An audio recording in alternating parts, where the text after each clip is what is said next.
नवोदय क्रांति में आपका स्वागत है। आइए देखते हैं नवोदय क्रांति परिवार भारत द्वारा संचालित ऑनलाइन क्लासेस। जी हाँ, हरिवंश राय बच्चन, और जिनकी कविता है कि दिन जल्दी जल्दी ढलता है, उसी के आधार पर आज कक्षा 12 की हिंदी के लिए कविता है आरोह भाग 2, और इसके लेखक हैं, कवि हैं हरिवंश राय बच्चन जी। कक्षा 12 की कविता दिन जल्दी जल्दी ढलता है। हो जाए ना पथ में रात कहीं, मंजिल भी तो है दूर नहीं। यह सोच थका दिन का पंथी, भी जल्दी जल्दी चलता है, दिन जल्दी जल्दी ढलता है। बच्चे प्रत्याशा में होंगे, नीड़ों से झांक रहे होंगे। यह ध्यान परों में चिड़िया के, भरता कितनी चंचलता है, दिन जल्दी जल्दी ढलता है। मुझसे मिलने को कौन विकल, मुझसे मिलने को कौन विकल, मैं हूं हित चंचल। यह पर्शन शिथिल करता पद को, भरता उर्मे विहलता है, दिन जल्दी जल्दी ढलता है।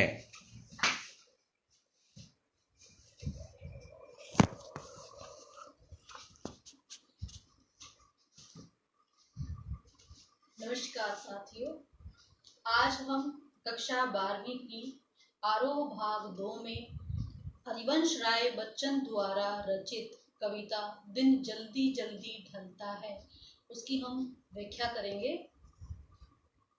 हमारी जो कविता की पंक्तियां हैं, पहला पद है हो जाए ना पथ में रात कहीं, मंजिल भी तो है दूर नहीं।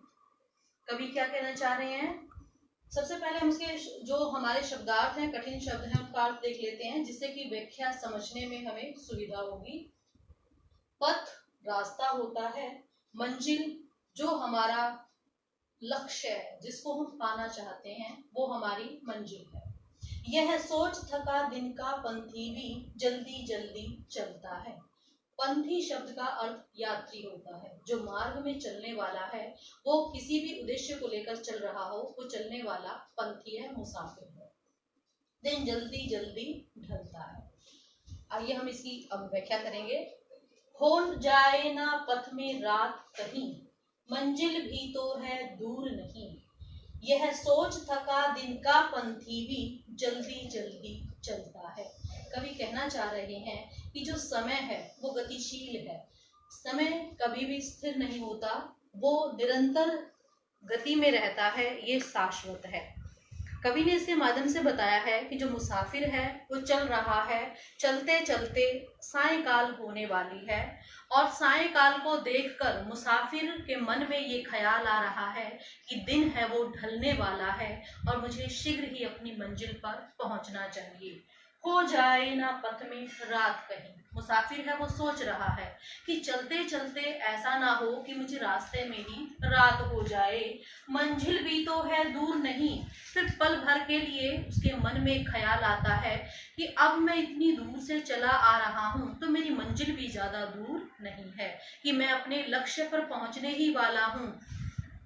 फिर भी उसके मन में ये सोच है कि दिन है, यह सोच थका दिन का पंथी, कि वो दिन भर से जो चल रहा है पंथी, जो मुसाफिर है, अपनी मंजिल को पाने के लिए निरंतर गतिशील है, वो पंथी सोच रहा है कि कहीं ये दिन ढल ना जाए, कि मैं अपनी मंजिल तक पहुंचूं तब तक सूर्य अस्त ना हो जाए। इसलिए उसके पैरों में गति आ जाती है, वो और जल्दी जल्दी चलना शुरू करता है, ताकि दिन ढलने से पहले, सूर्यास्त होने से पहले वो अपनी मंजिल पर पहुंच जाए। ऐसा सोचकर वो सुबह से थका हुआ मुसाफिर और तीव्र गति से चलने लगता है। कवि ने बताया है कि अकेला मुसाफिर ही नहीं है यात्री कि जो मंजिल तक पहुंचना चाहता है, अपितु पक्षी हैं। पक्षी भी जो सुबह दाना लेने के लिए अपने घोंसलों से निकलते हैं, अपने छोटे छोटे बच्चों को छोड़ करके, सायंकाल जब सूर्य अस्त होने वाला होता है तो उनके मन में भी ख्याल आता है कि हमें भी शीघ्रता से घर पहुंचना चाहिए, क्योंकि सूर्य अस्त होने वाला है और उससे पहले हमें अपने बच्चों के लिए वहां पहुंचना है जो दिन भर से हमारी प्रतीक्षा कर रहे हैं। इसी भाव को लेकर कवि ने आगे लिखा है, बच्चे प्रत्याशा में होंगे। प्रत्याशा होती है प्रतीक्षा, इंतजार करते हुए, नीड़ों से झांक रहे होंगे। नीड़ होता है घोंसला और झांकना देखना, क्योंकि जो छोटे बच्चे हैं, चिड़िया के हैं या किसी भी पक्षी के हो सकते हैं, तो वो बाहर नहीं उड़ के आ सकते, तो वो घोंसले में बैठकर ही अपने माता पिता का इंतजार करते हैं। यह ध्यान परों में चिड़ियों के भरता कितनी चलता है। कवि कहते हैं कि पर होता है पंख, ध्यान होता है ख्याल, कि जैसे ही चिड़िया को ख्याल आता है अपने बच्चों का, भरता कितनी चंचलता है। चंचलता होता है तीव्रता। बच्चे प्रत्याशा में होंगे। कवि कहते हैं कि जो चिड़िया है, वो चिड़िया भी जो सुबह से दाना लेने के लिए गई हुई है, सूर्य को अस्त होता हुआ देख करके वो मन ही मन में सोचती है, बच्चे प्रत्याशा में होंगे कि मेरे जो छोटे छोटे बच्चे हैं वो मेरा इंतजार कर रहे होंगे, नीड़ों से झांक रहे होंगे, और वो बार बार अपनी माँ का इंतजार करते हुए कि उनकी माँ कब आएगी, घोंसले से गर्दन निकाल कर झांक रहे माँ आने वाली है। यह ध्यान परों में चिड़ियों के भरता कितनी चंचलता है।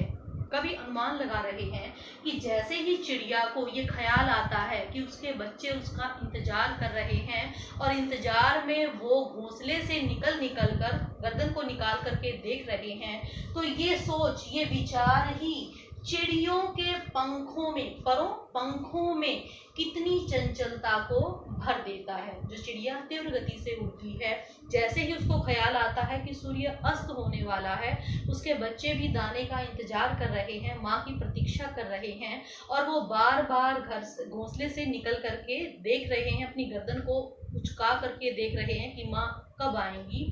तो उस समय ये जो जैसे ही ध्यान चिड़िया के मन में आता है बच्चों के बारे में, तभी उसकी पंखों में एक और गति, तीव्र गति आ जाती है, और तीव्रता से और शीघ्रता से वो उड़ना शुरू करती है, ताकि सूर्य अस्त होने से पहले वो अपने घोंसले में पहुंच जाए, अपने बच्चों से मिल जाए। कवि कहता है कि जो इंसान है उससे अगर कोई प्यार करने वाला है, प्रेम करने वाला है, तभी उसके मन में एक चंचलता होती है, एक गति होती है कि सूर्य अस्त होने से पहले मैं अपने घर, अपने प्रियजनों के पास पहुंच जाऊं। इसीलिए उन्होंने बताया है कि मुसाफिर है, उसकी मंजिल उसके पास है, वो जल्दी से चल रहा है। चिड़िया है, उसे भी इंतजार है कि उसके बच्चे हैं वो उसकी प्रतीक्षा कर रहे हैं, इसलिए वो तीव्रता से जा रही है सूर्य अस्त होने से पहले। लेकिन अब कवि के मन में ख्याल आ रहा है और वो कहते हैं, मुझसे मिलने को कौन विकल होता है व्याकुल। कवि कहता है कि मुझसे मिलने के लिए कौन व्याकुल है, मैं हूं किसके हित चंचल होता है तीव्रता ले आना, गति ले आना। कवि कहते हैं कि मुझसे मिलने के लिए कौन व्याकुल है, अर्थात कवि का इंतजार करने वाला शायद घर पर कोई ही नहीं है। ये ख्याल कवि के मन में आ रहा है, जो यहाँ पर वो दिखा रहे हैं कि मुझसे मिलने को कौन विकल, मुझसे मिलने के लिए तो कोई भी व्याकुल नहीं है। मैं हूं किसके हित चंचल, मैं किसके लिए अपने पैरों में गति लेकर आऊं, मैं किसके लिए चंचल हूं, किसके लिए मैं जल्दी जल्दी सूर्य अस्त होने से पहले घर पहुंचूं। यह प्रश्न स्थिर करता पद को है। प्रश्न, जैसे ही उनके मन में ये विचार आता है कि उनका इंतजार करने वाला कोई भी नहीं है, तभी स्थिरता भरता है उनके पद, पैरों में। जो कवि चल रहा था, ये सोच रहा था कि हाँ दिन ढलने वाला है, मुझे भी मेरे घर पर पहुंचना है, लेकिन जैसे ही उनके मन में ये ख्याल आता है कि उनके घर में इंतजार करने वाला कोई नहीं है। कौन है जिसके हित वो चंचल हो करके वो जल्दी जल्दी घर को जाएं। ये विचार जैसे ही उनके मन में आता है, उनके पैरों में ये प्रश्न स्थिर करता पद को है, उनके पैरों में स्थिरता ला देता है।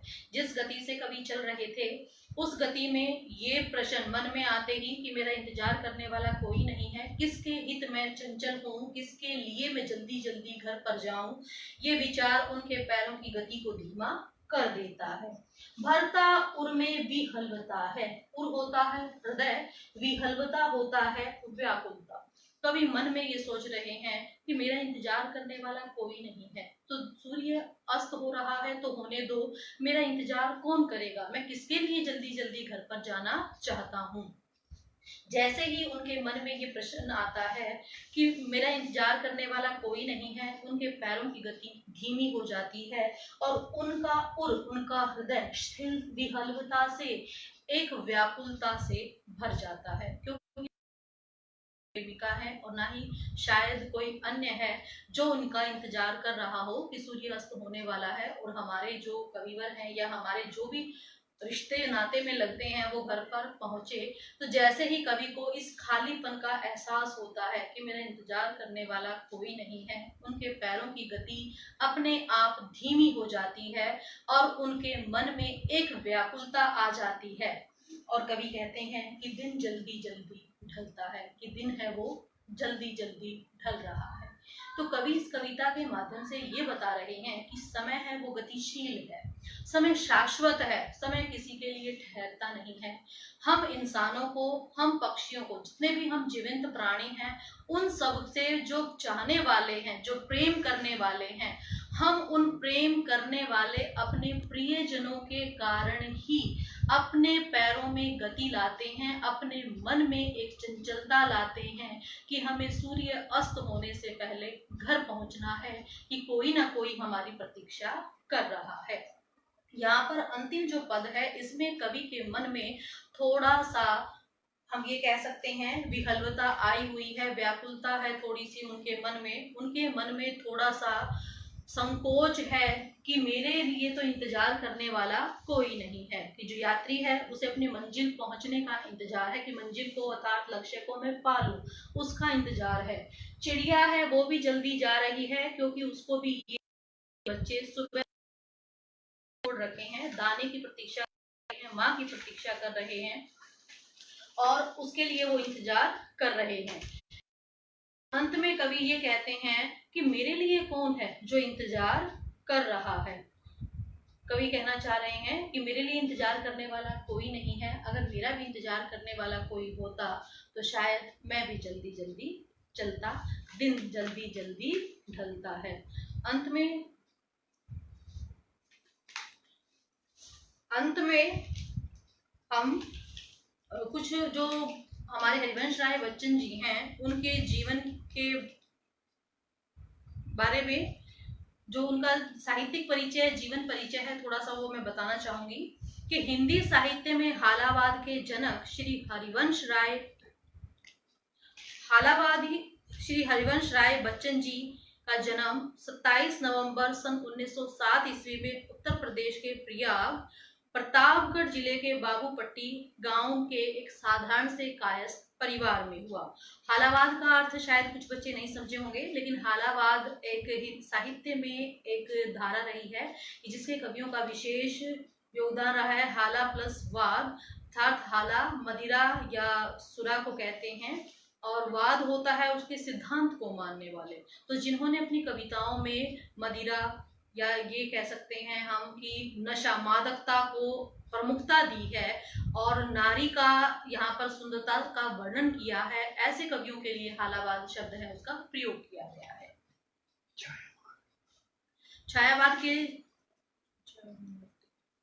इनकी आरंभिक शिक्षा म्युनिसिपल स्कूल में हुई। 1929 में इन्होंने इलाहाबाद विश्वविद्यालय से स्नातक की उपाधि प्राप्त की। 1941 से 1957 ईस्वी तक इन्होंने इलाहाबाद विश्वविद्यालय में अंग्रेजी प्राध्यापक के पद पर सुशोभित ये रहे। इसके पश्चात ये इंग्लैंड चले गए, जहां पर कैम्ब्रिज विश्वविद्यालय से पीएचडी की उपाधि इन्होंने प्राप्त की। भारत लौट आने पर ये इलाहाबाद आकाशवाणी से प्रसारित होने वाले साहित्य कार्यक्रमों में विशेष रूप से इन्होंने योगदान दिया। जब ये भारत में आए उस समय एक समय ऐसा आया जब इन्हें विदेश मंत्रालय में हिंदी विशेषज्ञ के पद पर शोभायमान ये रहे। जो हमारे हरिवंश राय बच्चन जी हैं, उन्होंने अनेक रचनाएं हैं, वो अनुपम निधि है हमारे की। बच्चन जी बहुमुखी प्रतिभा के दोनों ही विधाओं में अपनी से हमारे हिंदी साहित्य को समृद्ध किया है।